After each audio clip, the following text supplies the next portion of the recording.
महात्मा फुलेंच्या डॉक्युमेंटरी संबंधीची फाईल ही मंत्रालयामधून गायब झालेली आहे। अज्ञाताविरुद्ध मरीन ड्राईव्ह पोलीस ठाण्यामध्ये यासंबंधी गुन्हा देखील दाखल करण्यात आलेला आहे। तर DGIPRचे वरिष्ठ सहाय्यक दिग्दर्शक सागर कांबळे यांच्याकडून ही तक्रार दाखल करण्यात आलेली आहे। 28 ऑक्टोबर रोजी अन्य फाईलींच्या शोधामध्ये असताना हा प्रकार समोर आला।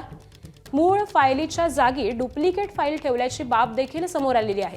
तर डुप्लिकेट फाईलच्या आधारेच आतापर्यंत काम सुरू होतं अशी सहकार्यांची माहिती आहे।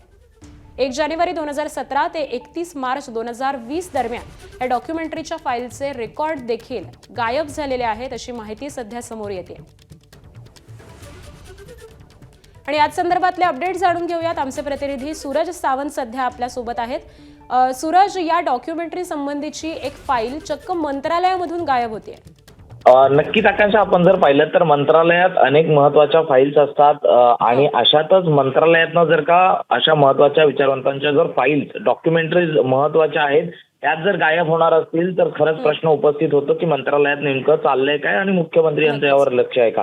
या संपूर्ण प्रकरणात जर आपण पाहिलं तर DGPRचे वरिष्ठ सहाय्यक संचालक सागर कांबळे यांनी या संपूर्ण प्रकरणी गुन्हा दाखल करण्यात आलेला आहे। 28 ऑक्टोबरला तपासादरम्यान मूळ फाईल जी असते ही त्या ठिकाणी आढळली नाही, जी ज्या ठिकाणी ठेवली जाते त्यावेळी केवळ फोटो कॉपी त्या ठिकाणी सापडलेली आहे। 2017 ते 2020 या कालावधीतील संपूर्ण नोंदी त्यातल्या गायब असल्याचं हे देखील निदर्शनास आलेलं आहे। त्यामुळे 14 नोव्हेंबरला अधिकृत वरिष्ठांच्या आदेशानुसार या संपूर्ण प्रकरणात मरीन ड्राईव्ह पोलीस स्टेशनमध्ये गुन्हा दाखल झालेला आहे। खरंच ही गंभीर बाब आहे की तो विचारवंतांच्या जर फाईल्स महत्वाची फाईल अशा जर पद्धतीने जर गायब होणार असतील तर याकडे सरकार गांभीर्याने पाहतंय का हे पाहणं महत्वाचं राहणार आहे आकांक्षा।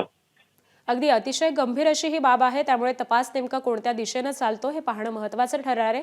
धन्यवाद सूरज या माहितीसाठी। ABP माझा, उघडा डोळे बघा नीट।